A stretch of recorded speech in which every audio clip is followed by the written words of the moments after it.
नमस्कार, secure academy के YouTube channel पर आप सभी मित्रों का हार्दिक स्वागत, अभिनंदन है दोस्त। मैं हूं दिलीप और आज की इस खास वीडियो में डिस्कस करने वाले हैं टाइप्स ऑफ डेवलपमेंट, जो कि बहुत ही इंपॉर्टेंट है आपके एग्जाम की दृष्टि से, क्योंकि आप यहाँ से क्वेश्चन भर के उठाए जाते हैं आपके एग्जाम में।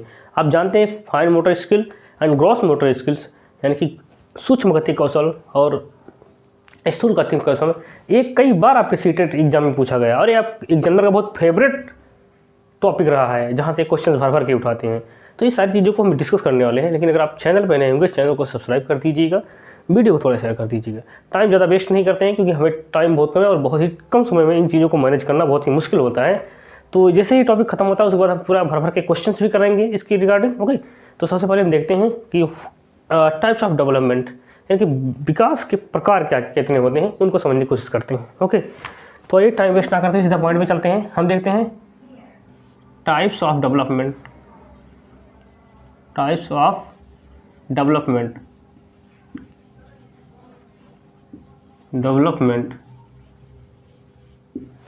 देखते हैं विकास के प्रकार क्या होते हैं। ये हम कुछ वैसे भी हालांकि हम देखते हैं कि कुछ 6 प्रकार के विकास होते हैं। ओके, लेकिन हालांकि इसे हम 3 ही भागों में पढ़ेंगे और 3 भाग को डिवाइड करके पढ़ेंगे, क्योंकि मेन जो होता है वो 3 ही प्रकार से होते हैं। जैसे पहले देखते हैं फिजिकल डेवलपमेंट हो गया हमारा पॉइंट नंबर, हम देखते हैं यहाँ पे physical development. Physical development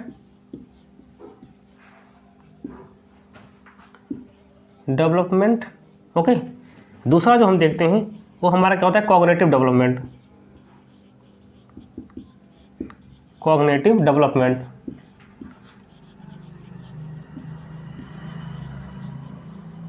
okay. और तीसरा जो हम देखते हैं हमारे सामने होता है वो हमारे क्या हो गए, social development. What is social development? Social development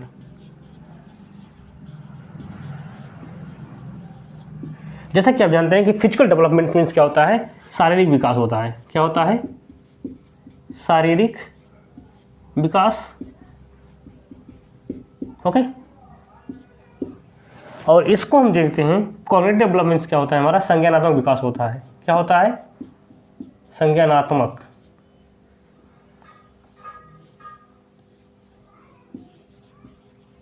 संज्ञानात्मक विकास।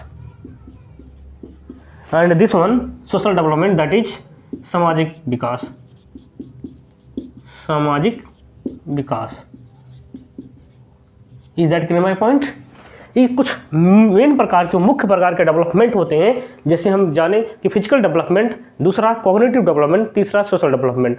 अब फिजिकल डेवलपमेंट के अंतर्गत 2 चीज़ें आती हैं, एक तो फाइन मोटर स्किल्स, दूसरी gross motor skill. Physical development में क्या चाहिए, 2 चीज़ों को देखते हैं। क्या क्या देखते हैं इसके अंतर्गत? एक तो हम देखते हैं पहला इसके अंतर्गत fine motor skill. Fine motor skill. और दूसरा जो देखते हैं gross motor skill. Gross motor skill. Okay, ये 2 चीज़ें फिजिकल डेवलपमेंट के अंतर्गत आती हैं। फिर उसके बाद देखते हैं कॉग्निटिव डेवलपमेंट के अंतर्गत 2 चीज़ें आती हैं। क्या? एक लैंग्वेज डेवलपमेंट। ओके, सॉरी, इसके अंदर क्या चीज़ें आती हैं, सिर्फ लैंग्वेज डेवलपमेंट आती हैं। अच्छा, उससे बहुत सारी आती हैं, मेंटल डेवलपमेंट आती हैं, कई सारी चीज़ें आती हैं, लेकिन मेनली जो देखते हैं हम इसके अंतर्गत क्या देखते हैं, लैंग्वेज डेवलपमेंट।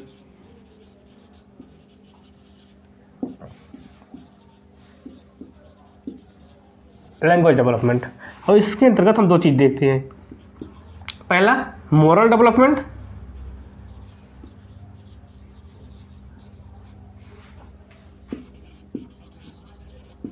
और दूसरा जो देखते हैं हम social development, sorry moral development. उसके बाद जो देखते हैं हम इमोशनल डेवलपमेंट। क्या होता है? Emotional development. ओके, तो कुछ हमने 6 प्रकार के देखा, 1 2 ये 3 4 5 6, यानी कि मोर फिजिकल डेवलपमेंट के अंतर्गत फाइन मोटर स्किल्स आती हैं, ग्रॉस मोटर स्किल्स आती हैं। उसके बाद कॉग्निटिव डेवलपमेंट के अंतर्गत क्या आती हैं, संज्ञानात्मक विकास के अंतर्गत हम देखते हैं लैंग्वेज डेवलपमेंट आता है, और सोशल डेवलपमेंट के अंतर्गत इमोशनल डेवलपमेंट और मोरल डेवलपमेंट आता है। अब हम एक एक चीज़ को डिफाइन करते हैं, बहुत विधिवत तरीके से समझने की कोशिश करते हैं कि फाइन मोटर स्किल्स क्या होती हैं, ग्रॉस मोटर स्किल्स क्या होती हैं। ओके, आज बात कभी भी इसमें आपको कोई कन्फ्यूजन नहीं होगा कि फाइन मोटर स्किल्स और ग्रॉस मोटर स्किल में कभी भी पूरी लाइफ में कभी कन्फ्यूजन नहीं होगा। इस तरह से हम इसको डिस्क्राइब करने वाले हैं। Okay, just wait for a moment guys, I am going to deliver.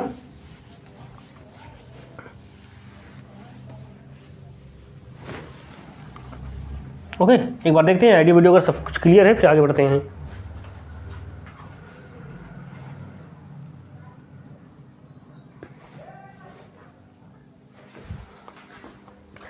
Okay, physical development में हमने कहा दो चीज़ें होती हैं। पहले क्या होती हैं, एक तो होती है हमारी क्या,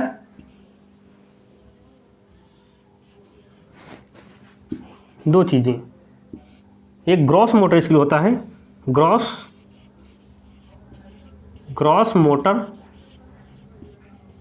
मोटर स्किल और दूसरा फाइन मोटर स्किल।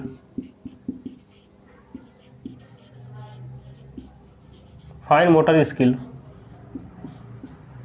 ओके, दो चीज़ें देखती हैं, पहला ग्रॉस मोटर स्किल, दूसरा फाइन मोटर स्किल।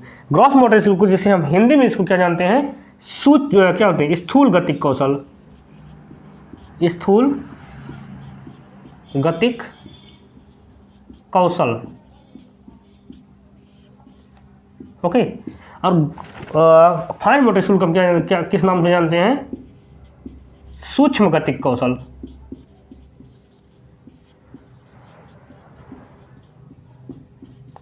सूक्ष्म गतिक कौशल के नाम पे जानते हैं। Is that clear my point.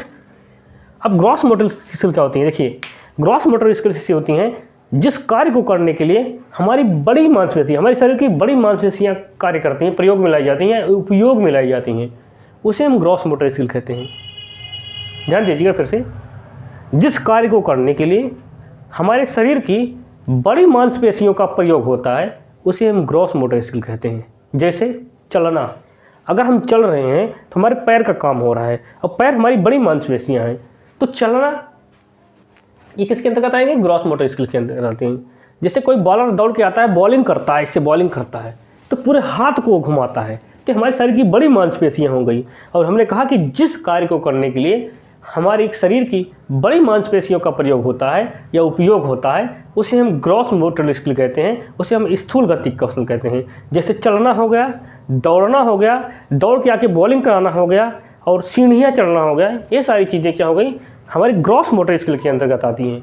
और फाइन मोटर स्किल की बात करें, यानी कि जिस कार्य को करने के लिए हमारे शरीर की सूक्ष्म यानी कि छोटी मांसपेशियों का प्रयोग किया जाता है उसे हम क्या कहते हैं, फाइन मोटर स्किल को कहते हैं। जैसे स्वेटर बुनना, हम इस उंगलियों के सहारे से बुनते हैं, स्वेटर बुनना। जैसे लिखना, हम यहाँ पे अगर हम आपके सामने लिख रहे हैं कुछ इस तरह से, तो क्या हो गया, तो इस छोटी मांसपेशियों, शरीर की छोटी मांसपेशियों का प्रयोग मिला रहे हैं ना लिखने के लिए, तो हमारी सूक्ष्म गतिक कौशल के अंतर्गत आती हैं। जैसे कोई हम चित्र बना रहे हैं, मान लो कोई फूल बना रहे हैं इस तरह से, ओके, इस तरह से कोई हम फूल बना रहे हैं तो इन दोनों उंगलियों के सहारे हम लिख रहे हैं, बना रहे हैं, तो इसमें छोटी मांसपेशियों का प्रयोग हो रहा है। That is fine motor skill and this one is gross motor skill. आप समझ सकते हैं कि जिस कार्य को करने के लिए हमारे शरीर की छोटी मांसपेशियों का प्रयोग होता है उसे हम फाइन मोटर स्किल कहते हैं। एक सबसे ज़्यादा ज़्यादा एग्जाम्पल आप समझ सकते हैं, जैसे लिपस्टिक लगाना, क्या होती है, जैसे लिपस्टिक लगाती हैं उसमें छोटी मांसपेशियों का प्रयोग होता है, तो फाइन मोटर स्किल किसे कहते हैं, लिपस्टिक लगाना, जूते के फीते बांधना, स्वेटर बुनना, लिखना, ये सारी चीज़ें फाइन मोटर स्किल के अंतर्गत आती हैं। आई होप आपको समझ में आ गया होगा, इसमें कोई डाउट नहीं होगा। ओके, अगर कोई डाउट है आप मुझे कमेंट कर सकते हैं, I try to respond your question. Okay guys, okay, just move forward.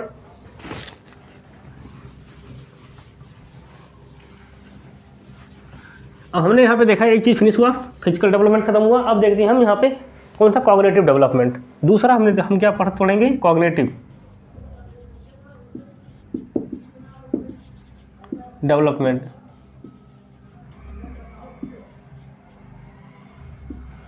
Cognitive development that is संज्ञानात्मक विकास, और इसके अंतर्गत हम देखते हैं, क्या देखते हैं, लैंग्वेज डेवलपमेंट। लैंग्वेज डेवलपमेंट यानी कि भाषाई विकास। क्या, भाषाई विकास। इसके अंतर्गत हम भाषाई विकास देखते हैं, जिसके अंतर्गत बालक 4 कौशल स्किल्स देखता है, LSRW, यानी कि लिसनिंग, फिर स्पीकिंग, रीडिंग और राइटिंग, 4 चीज़ें सीखता है। कॉग्निटिव डेवलपमेंट कहते हैं यानी कि जो चीज़ें हमारे संज्ञान से रिलेटेड होती हैं, यानी कि जो चीज़ें हमारी मेंटली रिलेटेड होती हैं, जो चीज़ें हमारे मानसिक रूप से संबंधित होती हैं, उसे हम क्या कहते हैं, कॉग्निटिव डेवलपमेंट कहते हैं। उसे हम संज्ञानात्मक विकास कहते हैं। जैसे हमारी रीजनिंग हो गई, हमारी तर्क शक्ति हो गई, हमारी स्मृति हो गई, हमारी चिंतन हो गया। इसके अंतर्गत चिंतन, हमारा तर्क, हमारी स्मृति, ओके, यानी कि सारी मेंटल एबिलिटी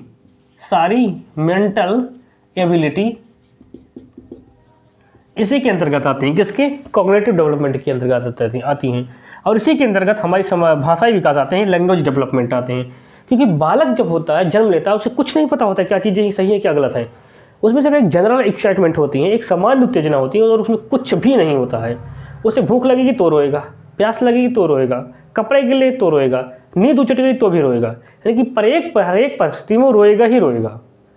उसे कुछ भी पता नहीं होता है। लेकिन जिस तरह से जैसे समय बीतता जाता है, वैसे उसे उसकी क्या होती है, मांसपेशियों में उभार आता है। उसके धीरे धीरे क्या होते हैं, उसके हर एक कार्य करने की क्षमता में वृद्धि होती है। यानी कि कार्य करने की, इस नहीं कह सकते वो कोई 2-4 किलो वजन उठाएगा, लेकिन उसके जो देखने की, पहले बालक क्या होता है, कुछ नहीं उसे समझ आता, लेकिन कुछ दिन बाद क्या होता है, वो टकटकी लगा कर अपनी माँ को देखने भी लगता है। 1-2 महीना बीतने के बाद वो कई सारी एक्टिविटी करता है, रिफ्लेक्स एक्सरसाइज करता है, ऐसे पल के भी चिपकाने लगता है, यानी रिफ्लेक्स एक्सरसाइज भी करना चालू करता है एक समय के बीतने के साथ साथ। तो इसमें क्या होता है, लैंग्वेज डेवलपमेंट में एक पूरा समय जाने के बाद इसमें भाषाई विकास भी होता है। और भाषाई विकास में क्या करता है, बालक लिसनिंग यानी कि सुनना, फिर बोलना, फिर उसके बाद क्या करता है, लिखना सीखता है, फिर उसके बाद क्या करना, पढ़ना सीखता है, फिर उसके बाद सबसे लास्ट में क्या करता है, लिखना सीखता है। ये सारी एक्टिविटी यहाँ पे डन होती है किसके अंतर्गत, कॉग्निटिव डेवलपमेंट के अंतर्गत, यानी कि आपके संज्ञानात्मक विकास के अंतर्गत होती है। Is that clear my point. उसके बाद हम देखते हैं हमारा कौन सा डेवलपमेंट, हम देखते हैं हमारा सोशल डेवलपमेंट, जो कि ये भी बहुत ही महत्वपूर्ण है। क्योंकि सोशल डेवलपमेंट एक ऐसी चीज़ है जो हमें रियल लाइफ में अपना जीवन जीना सिखाती है इस समाज में। तो ये सबसे चीज़ देखते हैं हम क्या, तीसरा जो है हमारा सोशल डेवलपमेंट। सोशल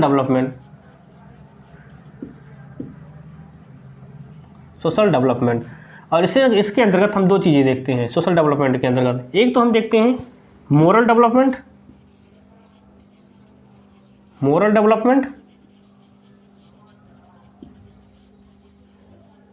और दूसरा चीज़ हम देखते हैं क्या होता है, इमोशनल डेवलपमेंट।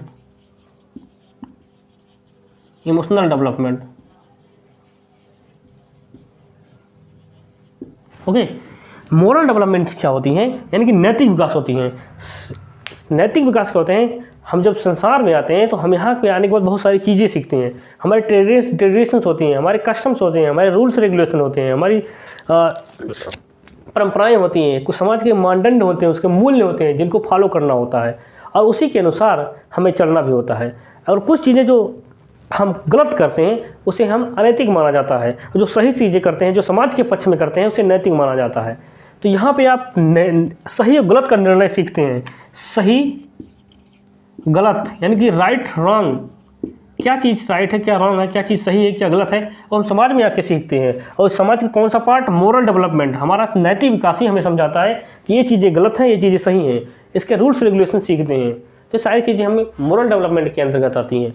और इसके अंतर्गत देखते हैं इमोशनल डेवलपमेंट। कुछ व्यक्ति ऐसे होते हैं उन्हें अपने इमोशंस पे कंट्रोल नहीं होता है, यानी कुछ व्यक्ति ऐसे होते हैं कि उन्हें डांट दो तो भी वो रोने लगते हैं, यानी कि उनको भावनाओं पे कोई कंट्रोल नहीं होता है।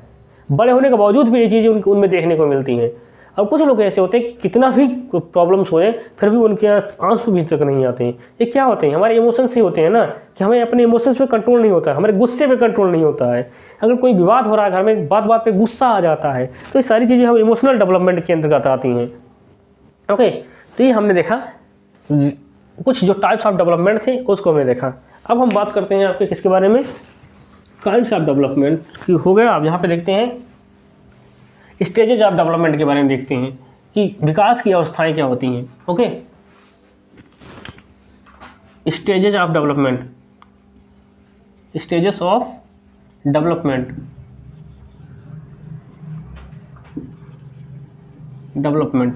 यानी कि विकास की अवस्थाएं क्या होती हैं। कुल मिलाकर विकास की हम वैसे तो 3 अवस्थाएं देखते हैं, लेकिन हम बात करते हैं तो विकास की 4 अवस्थाओं के बारे में। पहली अवस्था देखते हैं, पहला क्या होता है, प्रीनेटल स्टेज होता है, प्रीनेटल स्टेज। ओके, दूसरी स्टेज हम देखते हैं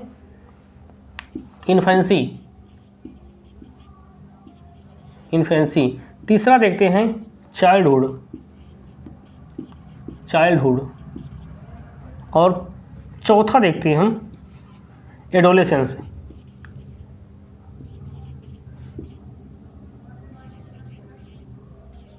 देखते हैं प्रीनेटल स्टेज में। ओके, प्रीनेटल स्टेज जैसे हम क्या कहते हैं, गर्भावस्था के नाम से जानते हैं, जो 0 से 9 मंथ के लिए होता है। ओके, जब से गर्भ का धारण होता है। फिर इन्फेंसी देखते हैं। ओके, 9 मंथ के बाद जो होता है उसका आफ्टर 9 मंथ, इसे भी 0 मान सकते हैं आप, या जन्म से यहाँ से मान सकते हो आप, बर्थ टू 2 ईयर यहाँ पे हम देखते हैं। फिर चाइल्डहुड देखते हैं। चाइल्डहुड में हम 2 चीज़ देखते हैं। चाइल्डहुड, एक तो अर्ली चाइल्डहुड,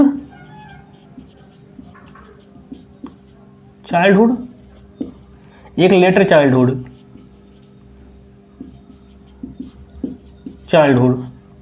ओके, इन दोनों की अवस्थाओं की बात करें तो दो कुल मिला के ये कितना होता है, 2 से 12 साल। ओके, 2 से 12 ईयर। ओके, यहाँ पे हम देखते हैं एक 2 से 6 साल होता है, एक 6 से 12 होता है, जो भी होगा बाद में डिस्कस करेंगे। ओके, अभी फिर एडोलेसेंस को देखते हैं, यहाँ पे 12 टू एबव, यानी कि 18 मान सकते हो, 19 मान सकते हो, टीनेज होता है। ओके, तो इस प्रकार हम डिस्कस करेंगे। प्रीनेटल एज दैट इज गर्भावस्था, कि जब बालक भ्रूण में होता है, अपनी माँ के गर्भ में पहुँचता है, वहाँ से उसके प्रीनेटल स्टेज चालू हो जाती है, उसकी गर्भावस्था चालू हो जाती है। उसके बाद जब जन्म ले लेता है तो वहाँ से क्या स्टार्ट होती है, उसकी इन्फेंसी यानी कि शैशवावस्था स्टार्ट होती है।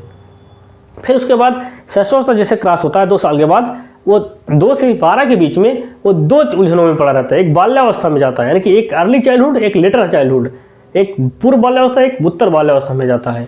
फिर उसके बाद लास्ट में उसके बाद लास्ट नहीं कह सकते, उसके बाद हम देखते हैं कि एडोलेसेंस में जाता है, यानी कि किशोरावस्था में जाता है, जिसे तनाव और तूफान का काल भी कहा जाता है। ओके, तो ये सारी चीज़ें हम डिस्कस करेंगे अपने नेक्स्ट वीडियो में, और बहुत ही विधिवत ढंग से करेंगे, क्योंकि इसमें बहुत ही इंपॉर्टेंट क्वेश्चंस पूछे जाएंगे। और इसके बाद हर एक स्टेज के बाद जैसा ही हम करेंगे, साथ साथ में क्वेश्चन भी लाएंगे, तो क्वेश्चन के साथ साथ हम इसकी प्रैक्टिस करेंगे। ओके, तो आज के लिए बस इतना ही, मिलते हैं आने वाले नेक्स्ट वीडियो में। तब तक के लिए जय हिंद गाइस।